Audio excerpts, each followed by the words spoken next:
Jennifer talks to Jonas, who was Craig's best friend, and is very upset by his death. She tells him she was the last person to talk to Craig, and that his last wish was for her and Jonas to be together. Jonas agrees to go with her in Tomar. Wroblewski hears Jonas screaming in the parking lot and thinks he is just crying, grief at first, but he soon figures out what is going on and goes into the bush to check it out. He finds Jonas's body being eaten by a deer. A couple of hours later, the cops pick up the body, and Jonas's dad says he will find and kill his son's killer. At her house, Needy is cooking while listening to the radio. She hears that Low Shoulder has become heroes because of the fire. Then, a mother comes into the kitchen and tells her that she had a dream that Needy was nailed to a tree, worried that she might not be able to be there for her daughter one day. Later, after taking a swim in the lake, Jennifer calls Needy to tell her she is having a great time that day, and we see her burn her tongue without pain. But Needy hangs up on her after Chip calls her and asks her to see her at the park. When they meet, Chip tells her about Jonas' death, so Needy keeps him company to comfort him. Days continue to pass and the school keeps on mourning, except for Jennifer, who is as peppy as always. Their little town has become famous around the country, and the press couldn't get enough of their drama. The song that Low Shoulder played the night of the fire becomes a hit nationwide and almost an anthem in town. A month after the tragedy, Mr. Wroblewski tells his class that the band has accepted to come and play at the school's spring formal for free. They'll also be donating some of the profits of their new single to the families affected by the fire. Needy thinks they're scummy for using them as a publicity stunt and reminds everyone that she was there the night of the fire and knows the rumor of the band saving anyone is a lie, which causes her to argue with a classmate that is a big fan of them. Class ends before it can escalate, and Needy leaves with Jennifer, who is looking very sick. When Needy comments on it, Jennifer says it is wearing off. Suddenly, Colin walks up and asks Jennifer out, but she turns him down. When Needy says she thinks he is cool, though, Jennifer changes her mind and tells Colin to come by her place later. That night, Needy goes to Chip's to spend the night making love. In the meantime, Colin is driving to the address Jennifer texted him and is very confused when he arrives at an abandoned house that he must enter through. When he follows the sound of music, he finds a room with candles burning and Jennifer. Jennifer distracts him with kisses, but when her eyes change color, he steps back. Jennifer grabs him and says she needs him to be scared, so she breaks his arms and throws him on the floor so she can start feeding on him. Back to Needy, she starts to see blood while she is still close with Chip. The roof looks like it is leaking, and both Jonas and Jennifer look like they have been hurt.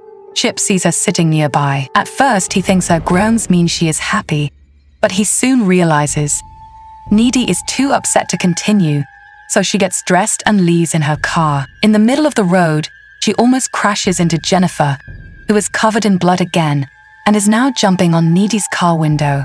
Jennifer falls off when Needy drives back at a high speed though. Needy goes home and cries and dreams about Jennifer until she falls asleep on the couch. She wakes up a few minutes later and goes to her room, where she finds Jennifer's body finds Jennifer waiting for her there, but she has no blood on her and is only wearing pants and one of Needy's t-shirts. Jennifer starts kissing her, and after some initial reluctance, Needy kisses her back. Jennifer starts touching her, and that is when Needy snaps out of it. Needy is freaking out about what she saw earlier, so Jennifer finally tells her the whole story of what is going on. On the night of the fire, Low Shoulder took Jennifer to the waterfall and tied her to the ground so he would give her to a monster in exchange for fame and success.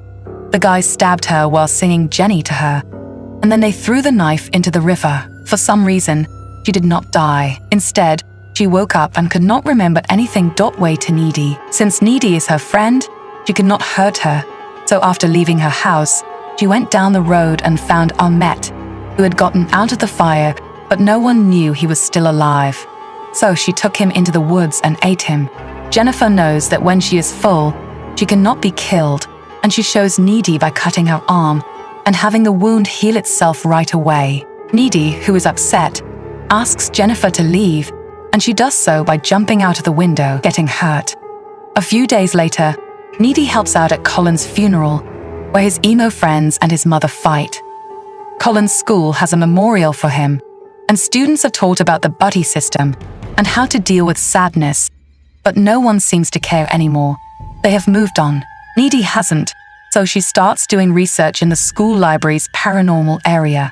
She avoids Jennifer and finds out that her friend is now possessed by a succubus, a demon that must eat flesh, because the rite went wrong because Jennifer was not a virgin.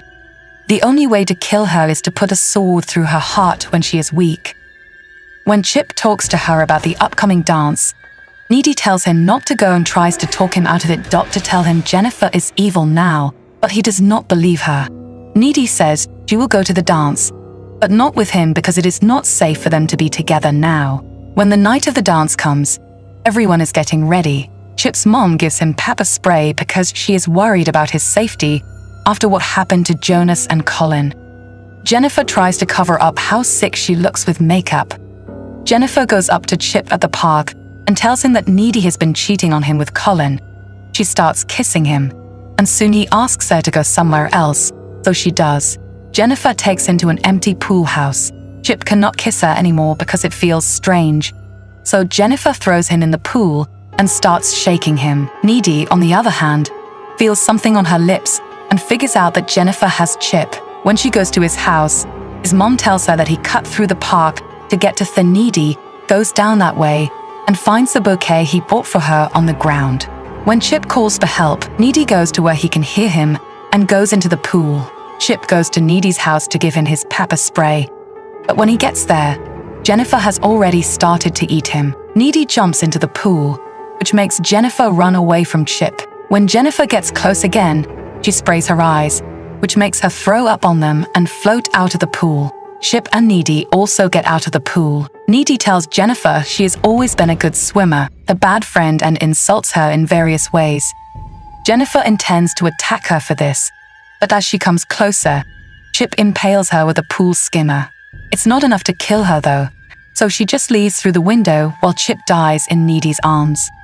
A few moments later, Needy is back in her house, thinking about what happened and deciding on a plan. After changing into clean, dark clothes, she goes to see Jennifer, who is at her house going through the school yearbook to choose new victims while looking sick because she couldn't feed. Needy breaks in by smashing a window and attacks her with a precision knife, but Jennifer has enough strength to fight back and even levitate a bit.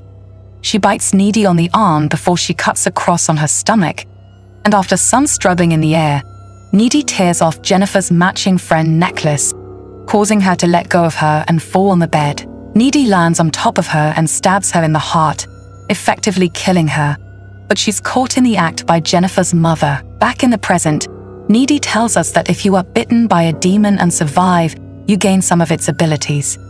Needy can levitate now, so she uses that power to escape solitary confinement through the window, then uses super strength to simply walk through the grills outside. She makes her way to a road next to a river, where she finds Nicolet's knife and the objects scientists have thrown into the waterfall. As the sun rises, she manages to hitchhike a ride to Madison, where Low Shoulder is staying in a fancy hotel. The band is living the best life now with fans, money, and drugs.